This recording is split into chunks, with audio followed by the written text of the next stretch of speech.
Pauli's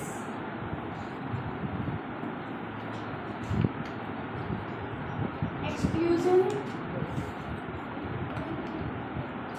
principle.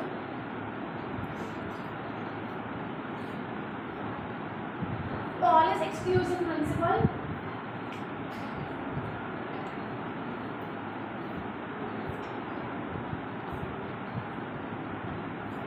speaks out that in an atom, no two electrons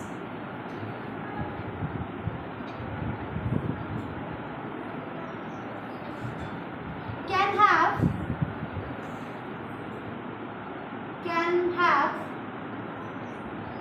same value for all the four quantum numbers.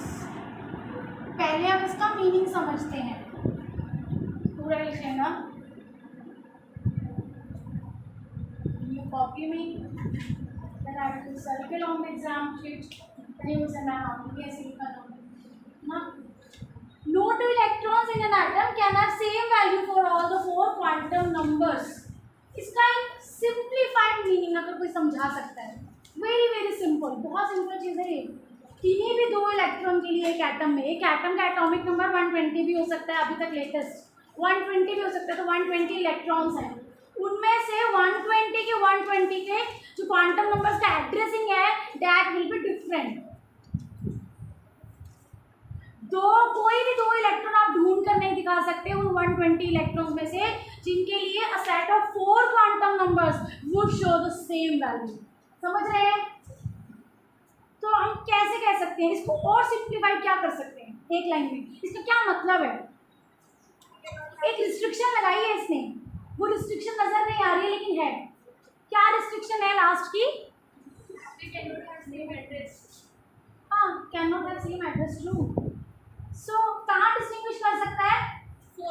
दो electrons अगर same shell में हुए N से, अगर same सब shell में हुए उसके अंदर एल भी सेम, उसके अंदर सेम ओरिएंटेशन ऑर्बिटल भी सेम, आखिर वाला जो क्वांटम नंबर है spin that want B same any time. अगर 3 क्वांटम नंबर सेम हो भी गए तो फोर्थ वाला डिनाई कर देगा.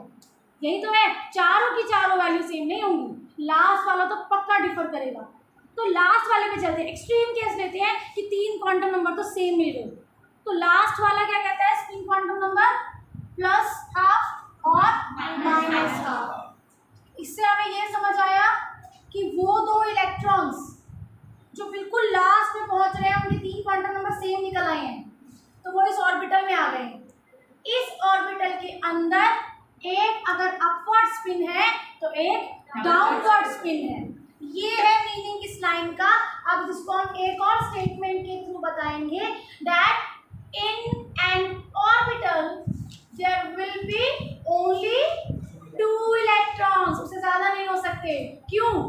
अगर 3 इलेक्ट्रॉन हो गए, सोचो ऑर्बिटल में 3 इलेक्ट्रॉन हुआ करते, जैसे मैंने कल बोला ऑर्बिटल में 2 होते हैं. क्यों होते हैं? सोचो यहाँ पर अगर कोई और कंडीशन आपने लगा दी कि 3 हो सकते हैं, तो 3 इलेक्ट्रॉन्स में कोई दो एक स्पिन शो करेंगे या नहीं, क्योंकि स्पिन का +½ या -½ होती है.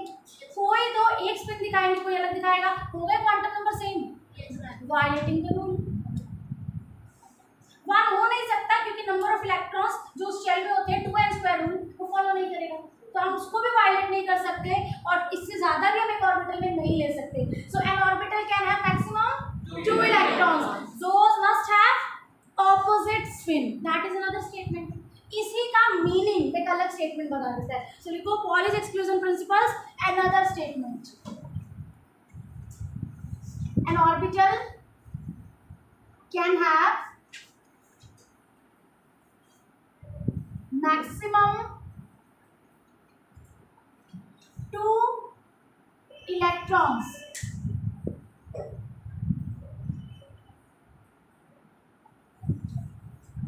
Those electrons must have or must possess opposite spin. Opposite spin. Okay. An orbital can have maximum 2 electrons and that too must have opposite spin. Same spin नहीं हो सकती, ठीक है ना. तो ये क्लैरिटी दिखा रहा है कि पॉलिश एक्सक्लूजन प्रिंसिपल से क्या रिस्ट्रिक्शन लगाया है.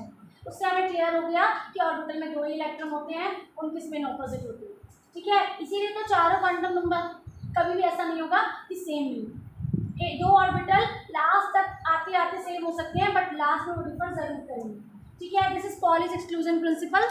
Now let's one structures of orbitals. पहले करेंगे structures of orbital. I think so कि today means we will be just able to do that topic, might not be. आगे देखते हैं कितना होता है टॉपिक. स्ट्रक्चर्स और शेप्स ऑफ ऑर्बिटल. लिखो shapes of orbitals. Shapes of orbital.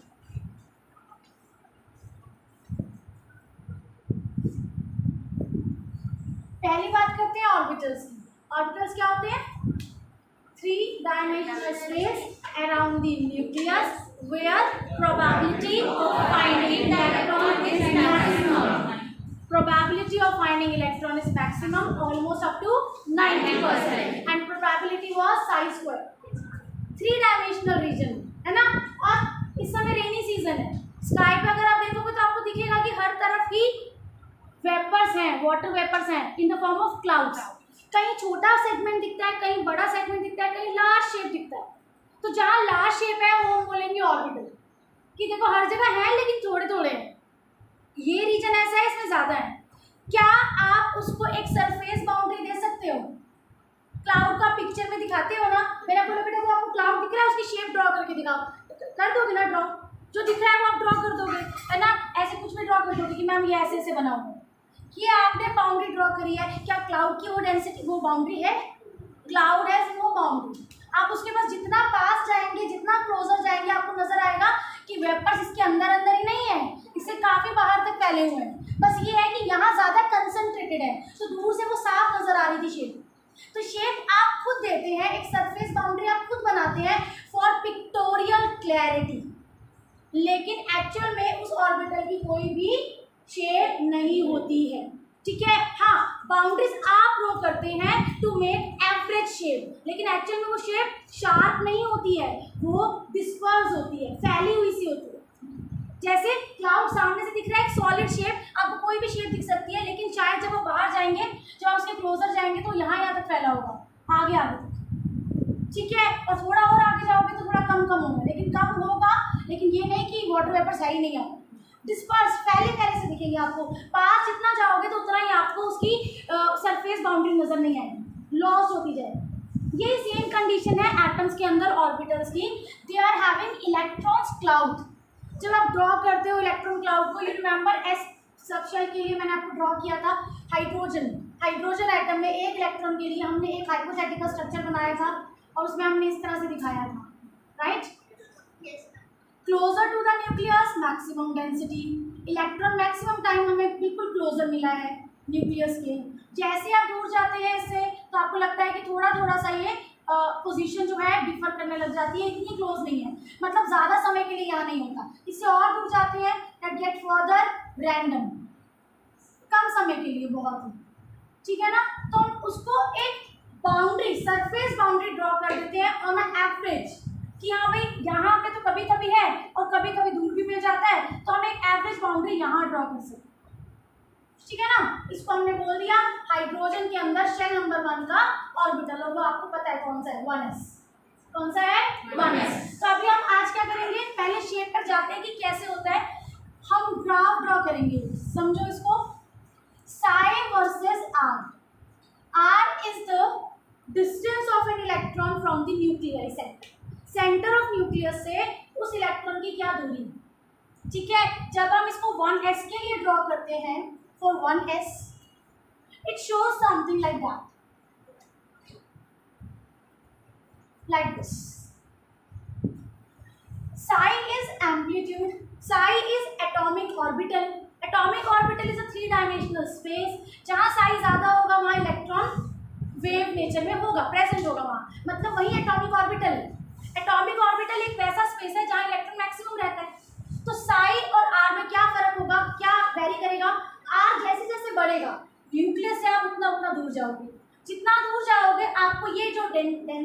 Electrons की या प्रोबेबिलिटी है वो कम होती दिखेगी, तो कम होती दिखेगी साई फॉल होना चाहिए, Sai should decrease down along with increase in r, r के बढ़ते बढ़ते साई को कम होना चाहिए, and that we can see here it is for 1s. Now next one, when you draw psi square versus r, यहाँ पर साई जो भी है साई स्क्वायर उससे वैल्यू जो है वो बढ़ जाती है, लेकिन यहाँ पर कैसा रहेगा, बिल्कुल वैसा ही ग्राफ आएगा लेकिन थोड़ा अंदर की तरफ, ये थोड़ा बाहर की तरफ होगा, ये थोड़ा और अंदर की तरफ, और मतलब अंदर इन्वॉर्ड हो जाएगा. ये साई स्क्वायर है, probability of finding electron in 1s. अगर इस प्रोजेक्शन को हम समझते हैं तो हमें ये समझ आता है कि न्यूक्लियस से निकले और आप फर्स्ट शेल की तरफ जा रहे हैं, फर्स्ट शेल में आप न्यूक्लियस से दूर जा रहे हैं, तो आपको इस तरह की सिचुएशन दिखेगी. सबसे पहले डेंसिटी सबसे ज़्यादा मैक्सिमम, उसके बाद एक टाइम पर थोड़ी थोड़ी कांस्टेंट ही थी, यहाँ से डिक्रीज होनी शुरू करी है, ये डिक्रीज होती जा रही है आर के साथ. तो इसका मतलब ये जो आर का वैल्यू है उसमें साई स्क्वायर काफ़ी फॉल कर रहा है और धीरे धीरे धीरे धीरे वो काफ़ी नीचे आ रहा है.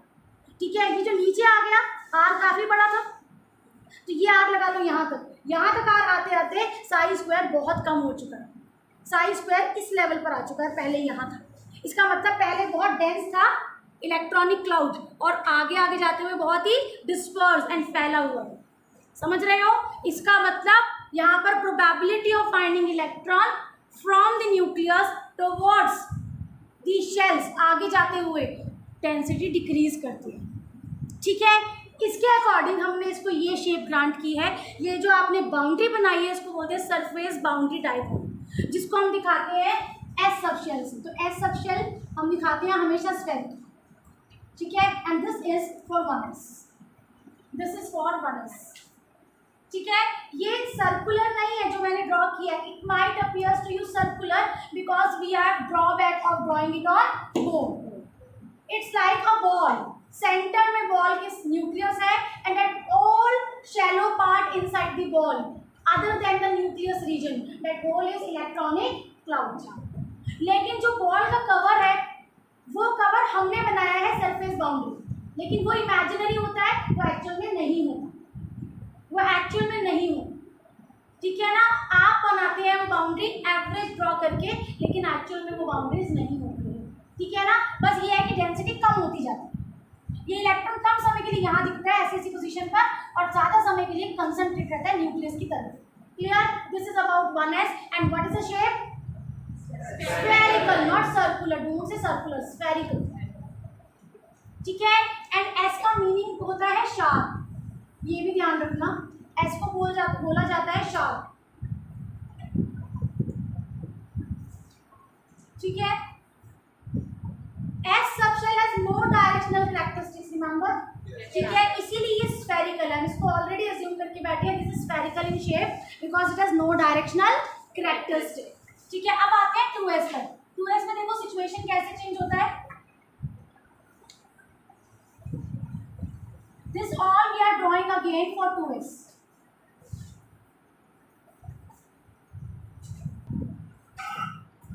फेज चेंज हो रहा है साई का. ठीक है, पॉजिटिव क्वाड्रेंट से ये नीचे की तरफ चला गया एम्पलीट्यूड और माइनस के रीजन में अलाउ हो गया. तो ये ग्राफ पढ़ना साई वर्सेस आर के लिए. जब साई स्क्वायर करेंगे तो माइनस का स्क्वायर क्या हो जाता है, प्लस. तो उसमें कभी भी आप नेगेटिव क्वाड्रेंट में तो जा नहीं सकते, प्लस में ही रहेगा, लेकिन वेरिएशन ऐसा ही दिखने वाला है. So let's see the variation. देखो, पहले इसने एक बार क्रॉस किया है ऐसे रीजन को जहां पर आर इतने डिस्टेंस था, न्यूक्लियस से इतने डिस्टेंस पर एक सिचुएशन आएगा जब psi that is atomic orbital has reach to 0. Atomic orbital नहीं है, ऐसे कह दो कि एटॉमिक ऑर्बिटल नहीं है, या वहां पर इलेक्ट्रॉन की वेव नहीं है, एम्पलीट्यूड नहीं है, तो वेव नहीं होगा ना बेटा, वेव नहीं है. और वेव रिप्रेजेंट करता है एटॉमिक ऑर्बिटल को, ऑर्बिटल नहीं है. तो वो रीजन एक ऐसा रीजन आएगा इतने आर पर जब वहां पर ऑर्बिटल वाला सिचुएशन नहीं होगा. Probability of finding electron will be nil, ज़्यादा नहीं होगी. हम 0 बोल नहीं सकते, इट्स लिटिल ऑकवर्ड, क्योंकि कहीं भी इलेक्ट्रॉन प्रेजेंट हो सकता है बट रेयरली होगा. ये ऑलमोस्ट आपको दिखा रहा है कि प्रोबेबिलिटी इज नॉट देयर. ठीक है, अब हम आते हैं इस रीजन पर. ये ऊपर फिर से बढ़ रहा है, ये आगे बढ़ रहा है और यहाँ पर फिर एक बार ये इंटरसेक्ट करने वाला है. तो ये वो रीजन है, फिर से डेंसिटी बढ़ेगी, फिर से साई की कुछ वैल्यू आएगी और फिर से ये जीरो की तरफ जा रहा है। तो ध्यान देना, जब साई स्क्वायर बनाएंगे तो कैसी सिचुएशन आएगी, psi square with r decreases, reaches almost to zero, touch नहीं किया, बिल्कुल स्लाइट गैप रखा है, reaches almost to zero, further increases, reaches to a maxima and further decreases. दो बार ऐसी सिचुएशन आ रही है, जो अभी 1s में एक बार आई थी। 1s में आप न्यूक्लियस से आगे बढ़े, डेंसिटी कम होती गई, कम होती गई, कम होती गई, डिस्पर्स। ये वाली सिचुएशन यहाँ तक वाली तो समझ आ रही है, डेंसिटी कम होती गई, कम होती गई, डिस्पर्स। ये बीच में जो सिचुएशन आई है, इसको ड्रॉ करते हैं। Nucleus, I shouldn't have no erase that diagram, it would help us, उसको आगे एक्सटेंड कर सकते थे। चलो, तो पहले न्यूक्लियस के पास डेंसिटी अच्छी है, डेंसिटी मैक्सिमम है, ये मिनिमम आ रहा है, छोटा सा आर मतलब कितना डिस्टेंस, तो इसमें भी क्राउड बहुत अच्छा है, डेंसिटी मैक्सिमम टाइम इलेक्ट्रॉन यही देखा गया है। एक ही इलेक्ट्रॉन की बात करेंगे तो उसके बारे में डिफरेंट पोजीशंस की बात करें, ये इतने इलेक्ट्रॉन्स नहीं है 1s के पास या 2s के पास, these are the various positions of a given electron, ठीक है। इसके बाद ये कम होने लगेगा थोड़ा, देखो कम हो रहा है ना, आर के साथ डिक्रीज कर रहा है,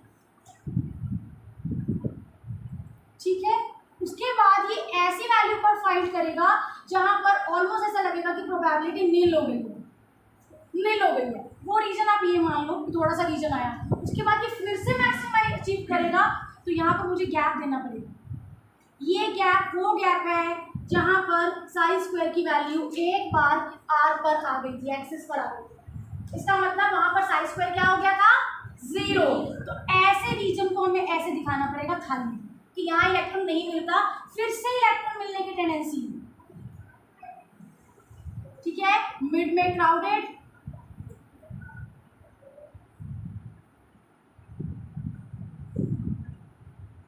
इस तरह से, ठीक है। ड्रॉ कर लेना इसको, परफेक्शन के चक्कर में टाइम ज़्यादा लगता है, ठीक है।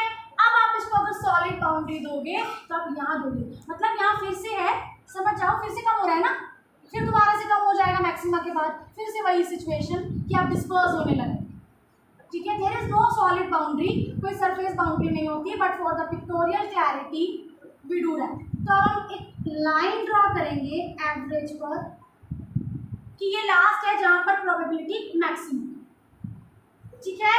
ये आपके पास आया orbital picture for 2s, orbital picture for 2s, ये कंप्लीट। इस कंप्लीट के अंदर एक रीजन मैक्सिमम डेंस, उसके बाद खाली, उसके बाद फिर से डेंस।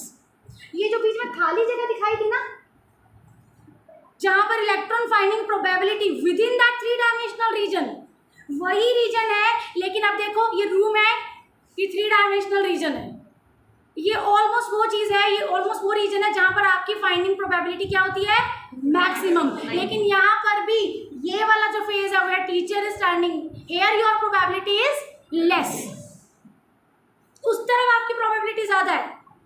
तो रीजन के अंदर ही within a given region still some spaces are provided और given where electron finding probability can be again zero और ऑलमोस्ट लेस, वेरी लेस। ऐसी जगह को 3 डायमेंशनल स्पेस को हम बोलते हैं नोड। क्या बोलते हैं, node, NODE, that 3 dimensional space within an orbital where electron finding probability is minimum, least, where electron finding probability is minimum.